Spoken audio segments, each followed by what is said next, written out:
할렐루야. 그동안도 평안하셨죠? 오늘은 큐티 강의 5번째 시간을 강의하도록 하겠습니다.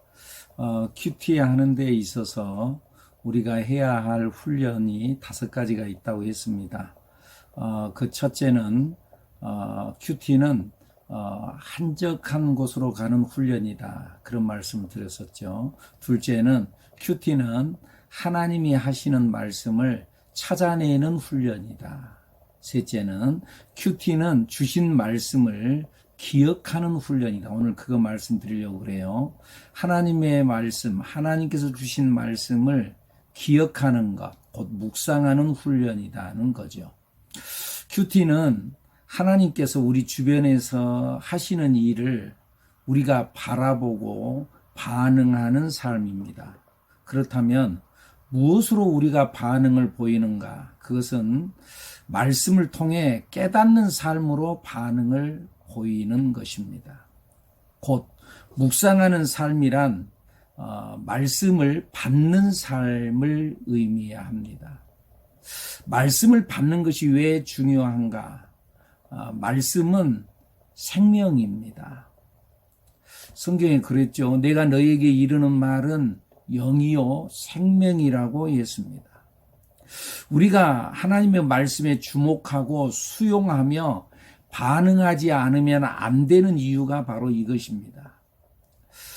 우리가 말씀을 보다가 성경을 보다가 좀 어렵고 듣기에 좀 어떠하든지 간에 또 우리의 삶에 이 말씀이 던지는 의미가 어떠하든지 간에 그 말씀을 주목하고 수용하는 것, 그리고 또 반응을 해야 한다는 거지요. 왜요? 말씀이 생명이기 때문에 그렇습니다. 이 하나님의 말씀이 사람을 살립니다.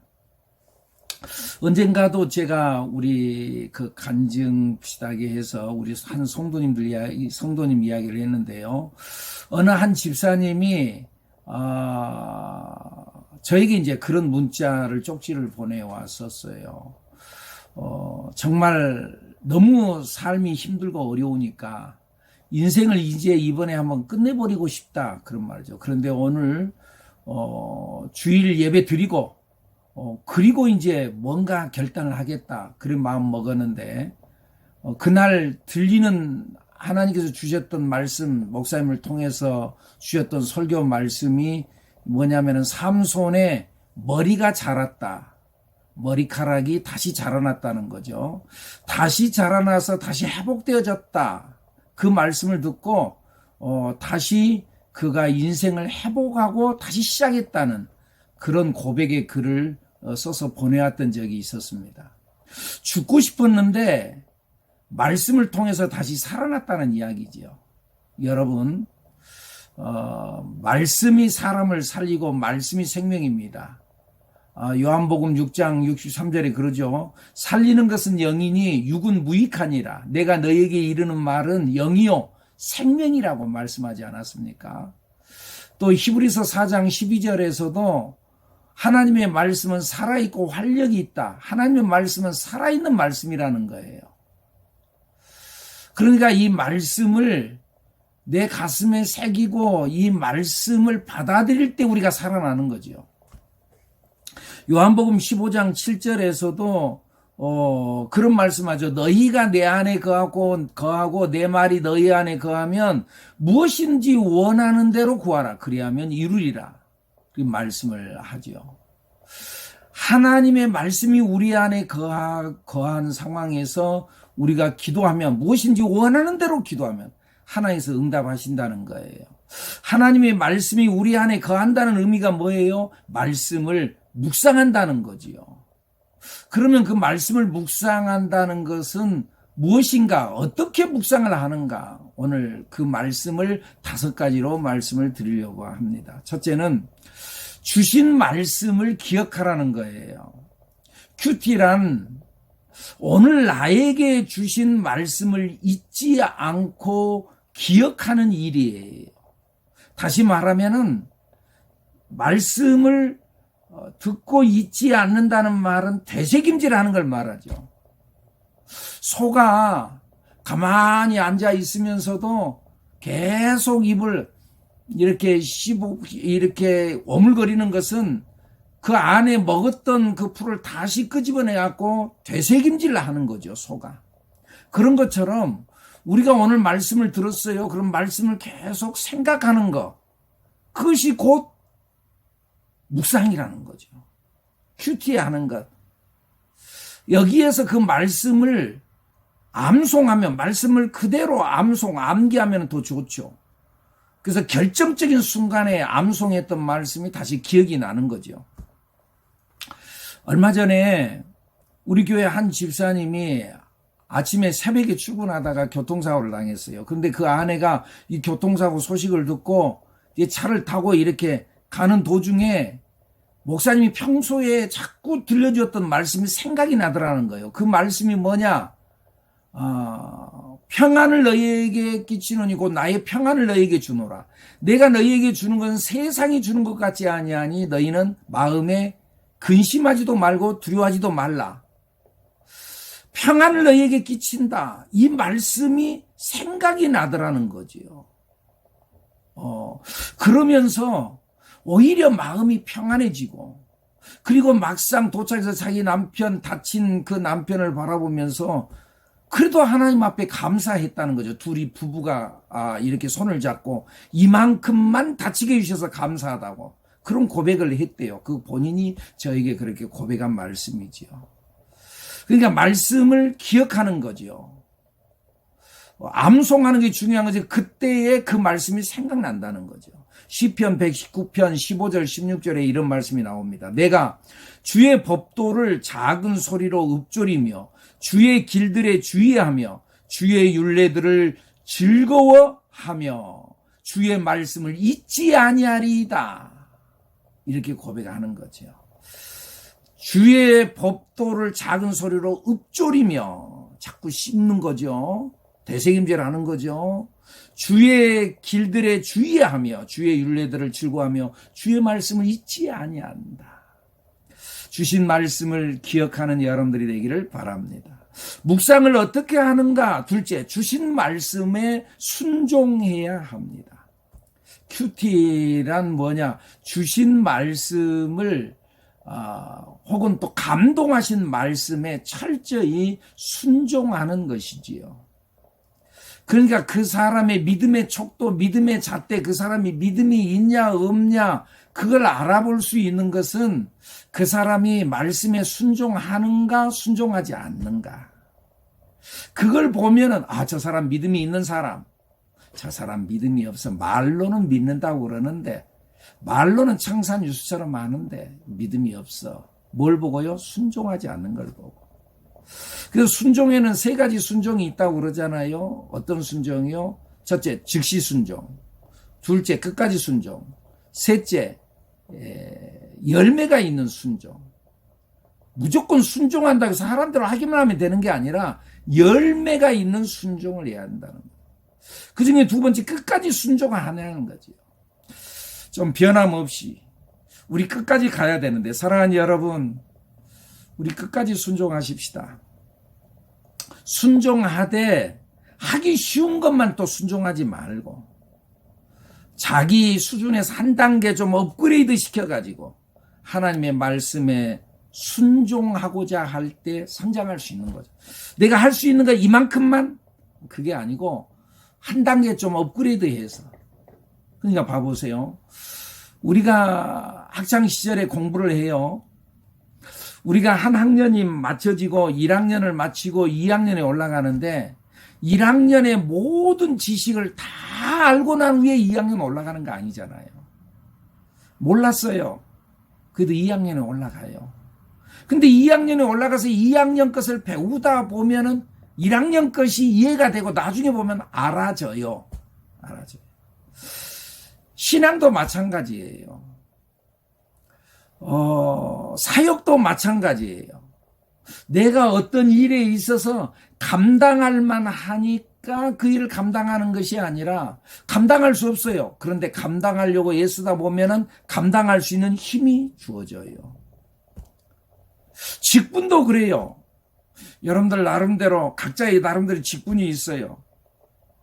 집사가 됐어요. 집사 자격이 있나요? 권사 자격이 있나요? 장로 자격이 있나요? 목사도 마찬가지요. 너 목사로 자격이 있냐? 할 말이 없지요. 그런데 그래도 내가 목사가 됐으니까 내가 이만큼 내 신앙을 지켜가는 거죠. 자격이 딱 될 때에 어떤 분은 나는 아직 부족해요. 그러니까 나는 못해요. 부족한 대로 그 직분을 감당해 보세요. 그러면은요, 그 직분을 감당하기 이전에는 상상할 수 없었던 신앙의 성숙이 일어날 거예요. 부족하지만은 감당하려고 그걸 받아들이면은 감당할 수 있는 힘이 주어진다는 거죠. 그러니까 여러분, 순종하십시오. 이건 도저히 안 돼. 그러나 말씀에 순종하면은, 그러면은, 그걸 감당할 만한 힘이 생기고, 또 능력이 나타나게 될 줄로 믿습니다. 로마서 10장에서 그런 말씀을 하죠.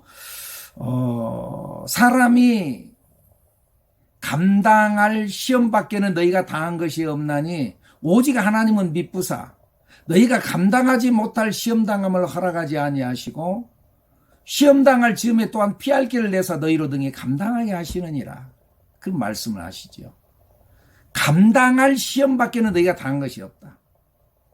또 시험당할 즈음에 또한 피할 길을 낸다. 그러니까 하려고 하면은 하나님께서는 이루게 허락해 주신다. 여러분들 순종하면은 그 가운데 하나님의 놀라운 역사하심과 또 그만큼 힘이 나타나게 될 줄로 믿습니다. 그래서 그런 말이 있죠.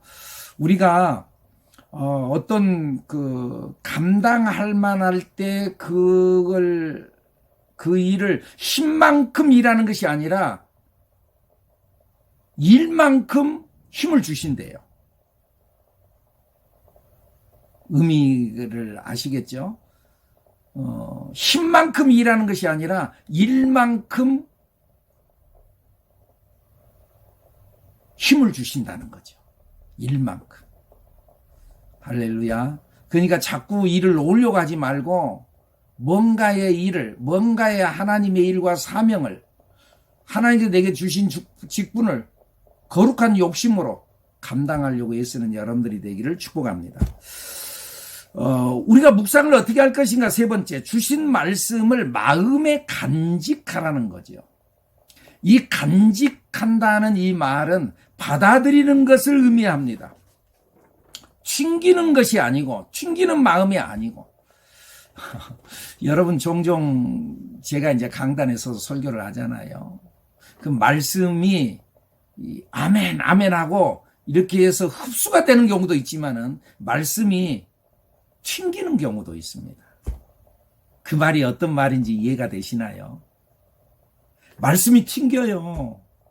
여러분들은 하나님의 말씀을 튕기지 마시고 수용하는 여러분들이 되기를 바랍니다. 수용하기 위해서는요, 착하고 좋은 마음을 가져야 돼요.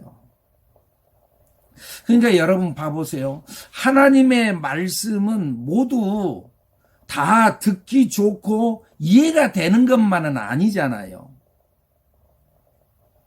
그래서 성경 말씀에 히브리서 4장 12절에서 하나님의 말씀은 살아있고 활력이 있어 좌우의 날선 뭐라 그러죠? 검과 같다. 칼이다 그 말이죠. 칼과 같다.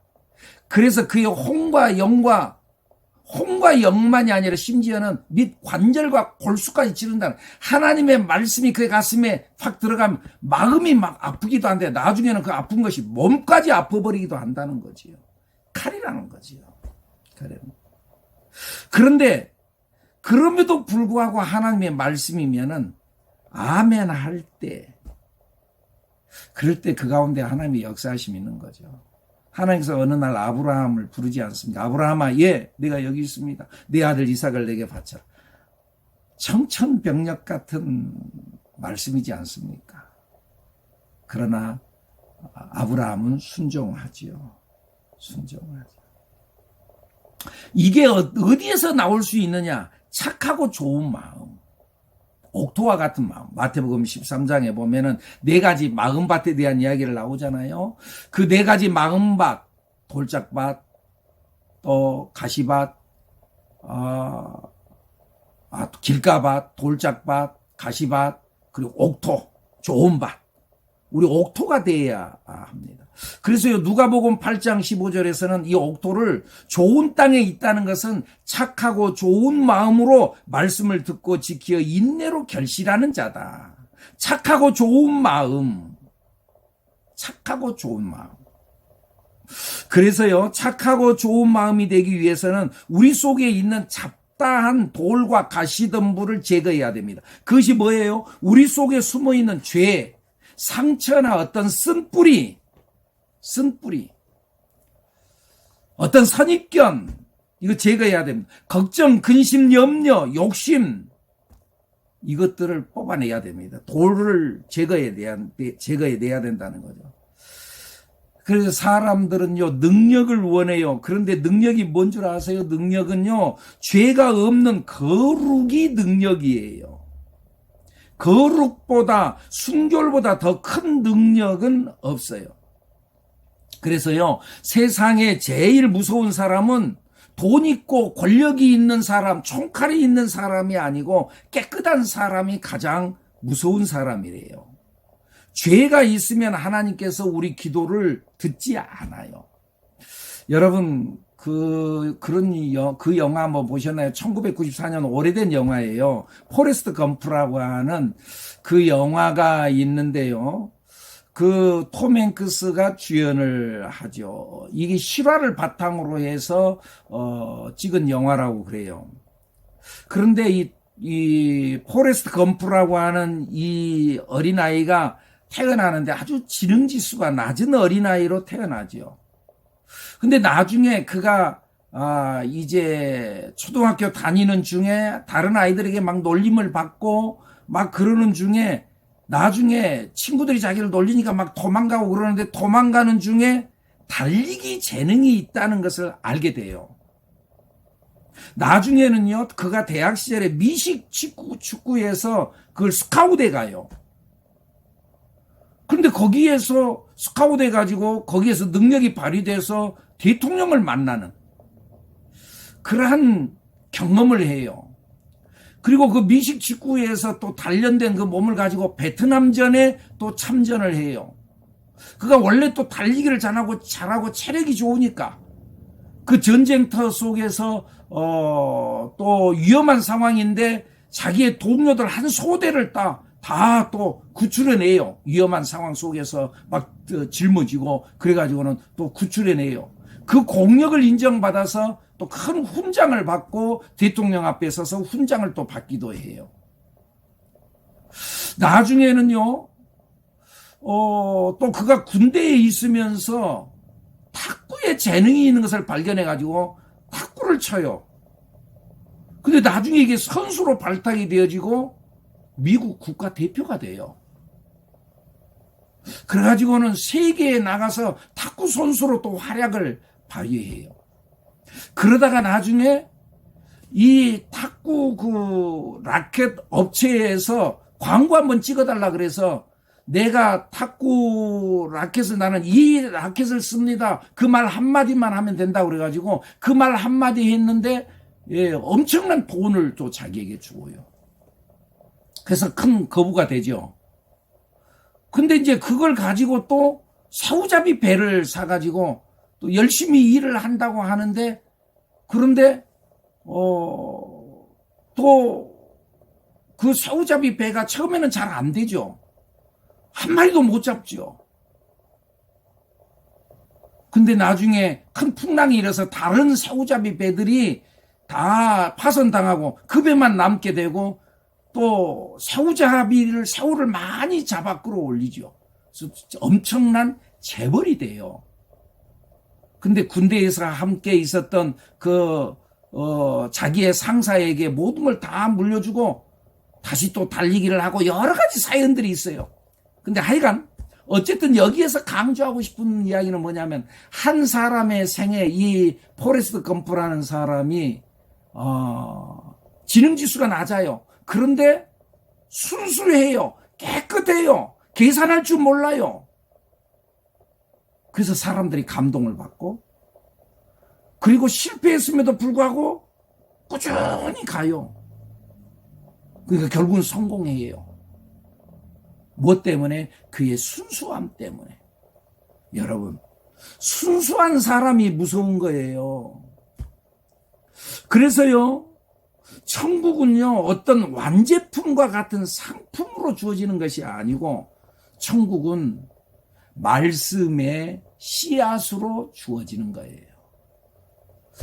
그래서 어거스틴이 그의 나이 30세가 돼서까지도 타락하고, 그리고 또 이단 종파에 빠져 있고 막 그런데 어느 날 하나님의 말씀이 그의 가슴을 내리치잖아요. 로마서 13장 12절에 나타나는 말씀에 그러잖아요. 밤이 깊고 낮이 가까웠으니 그러므로 우리가 어둠의 일을 벗고 빛의 갑옷을 입자. 낮에와 같이 단정히 행하고 방탕하거나 술 취하지 말며 음란하거나 호색하지 말며 또 다투거나 시기하지 말고 오직 우리 주 예수 그리스도로 옷 입고 정욕을 위하여 육신의 일을 도모하지 말라. 이 말씀이 그의 가슴을 탁 치는 거죠. 말씀이 그의 인생을 뒤집어 엎는 거죠. 말씀이. 루터도 그러잖아요. 루터가 그가 사제가 됐어요. 사제가 됐음에도 불구하고 아직도 해결되지 못하는 이 마음에 이 뭔가 해결되지 않은 그 문제가 있었어요. 진짜 구원이 행위로 받는가? 그 뭔가 우리가 고난을 행하고 막 그러면 되는가? 그래서요, 그 로마 라테라노 그 성당에 가서 거기에 빌라도의 28개 계단, 그 빌라도 법정에서 예수님이 저 아래에 있고 그 빌라도 법정 맨 위에서 예수님을 향하여서 재판을 했던 그 빌라도, 그 계단이 이 로마로 파헤쳐서 이제 옮겨져 왔죠. 그것이 라테라노 성당에 이제 빌라도의 계단 28개가 거기 놓여져 있어요. 근데 그 계단을 무릎으로 이렇게 기어서 한 계단 올라가서 거기에 그 계단에 입을 맞추고 그리고 주기도문을 외우고 그리고 또 한 계단 올라가고 나중에 마지막 계단에 올라서니까 이 팔꿈치 그리고 이 무릎이 다 까지고 피가 터졌다 그래요. 이런 고행의 길을 걸으면 무엇인가 새로운 일이 일어날 줄로 기대를 했어요. 그런데 올라서니까는 아무런 일도 일어나지 않았어요. 무릎은 터져서 피가 나고 흘러내렸지만은 아무런 자기 마음의 변화가 일어나지 않았어요. 그리고 깨달아지는 이 말씀이 자기 가슴을 탁 치는데 그게 뭐예요? 로마서 1장 17절 오직 의인은 믿음으로 말미암아 살리라. 그런 말씀이 자기의 가슴을 치고 그리고 종교개혁에 불을 당기는 거죠. 그러니까 여러분, 말씀을 받으면 사람에게 변화가 일어나는 거죠. 거듭남이 일어난다는 거죠. 그래서 주신 말씀을 마음에 받아들여야 돼. 간직해야 된다는 거죠. 네 번째,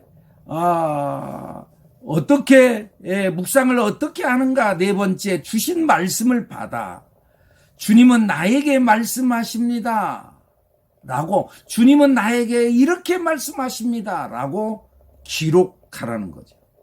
오늘 주님께서 내게 뭐라고 말씀하시는가? 주님은 오늘 내게 이렇게 말씀하십니다. 오늘 내게 좋은 말을 쓰라고 말씀하십니다. 이 입술을 긍정의 말을 하라고 말씀하십니다 라고 기록하라는 거죠. 묵상하고 적용된 말씀은 그냥 느끼고 지나갈 것이 아니라 노트에 적어두라는 거예요. 기록만큼 정확한 것이 없습니다. 이런 거.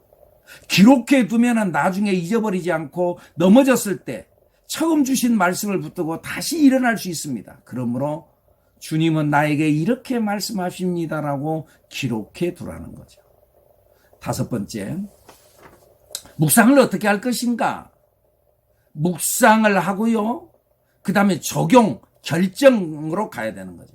기도하는 마음으로 말씀을 읽다가 마음에 와 닿는 것, 느껴지는 곳이 성경 그 구절이 나타나면 거기에 머물러 서 있어요.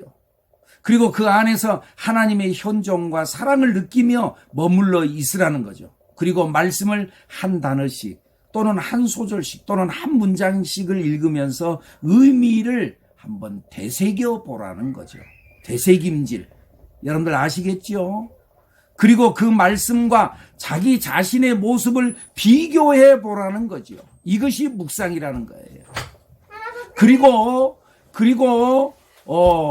적용의 단계로 가야 되는 거예요.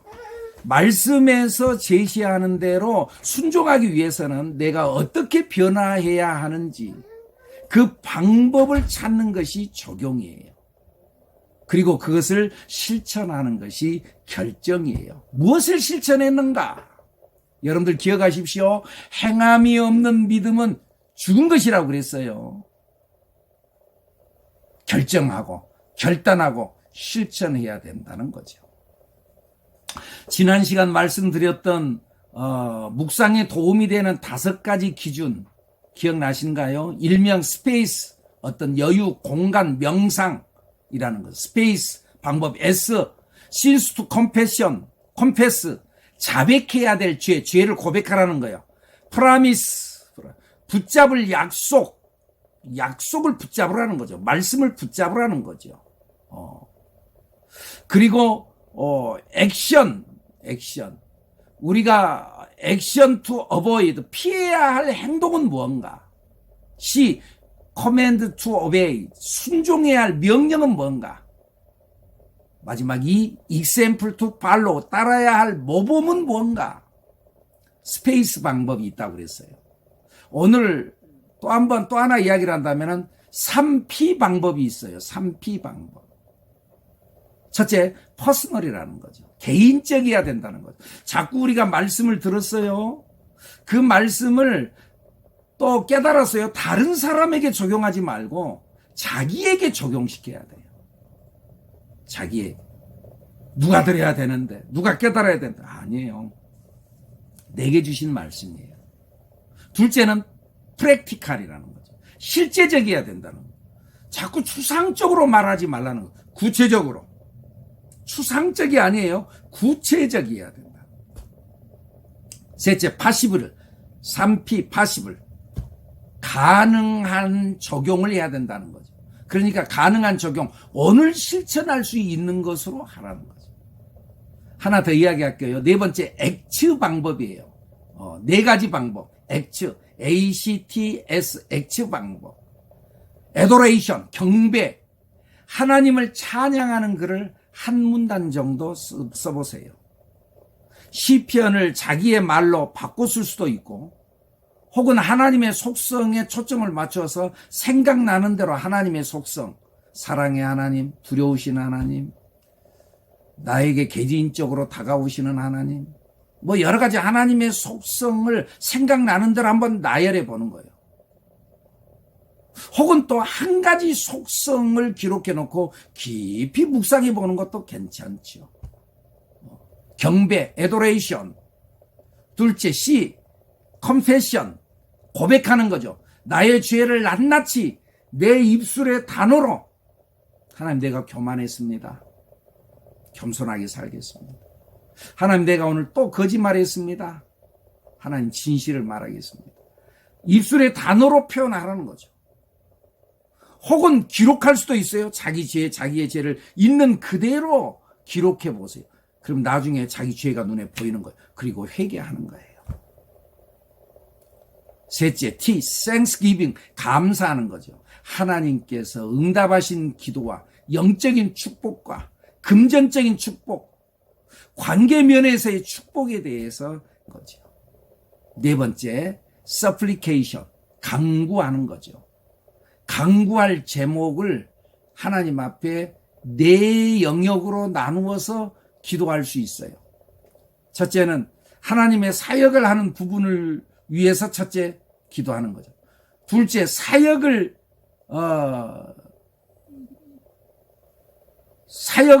그러니까 사역을 위해서 기도하는 거죠. 첫째, 사역. 하나님의 영역, 사역. 둘째, 우리 인간관계 문제, 사람 관계에서 내가 문제가 있으면 안 되잖아요. 하나님 앞에 예물을 드리다가 누구에게인가 원망할 것이 생각나거든 가서 화해하고 화목하고 돌아와서 하나님 앞에 예배하라는 거죠. 인간관계 문제. 셋째, 가족들을 위해서 기도하는 거. 그리고 넷째, 개인적 필요를 위해서 정해놓고, 첫째는 사역, 둘째 인간관계, 셋째 가족, 넷째 자기 개인적인 기도, 혹은 자기 나름대로 영역을 그냥 정해놓고 내가 하나님 앞에 엎드려 기도하면 내가 먼저 이걸 기도해야지, 그렇게 기도할 수도 있습니다. 여러분들 큐티의 승리의 큐티가 있어지기를 축복합니다. 다음 시간에 또 다시 뵙도록 하겠습니다. 할렐루야.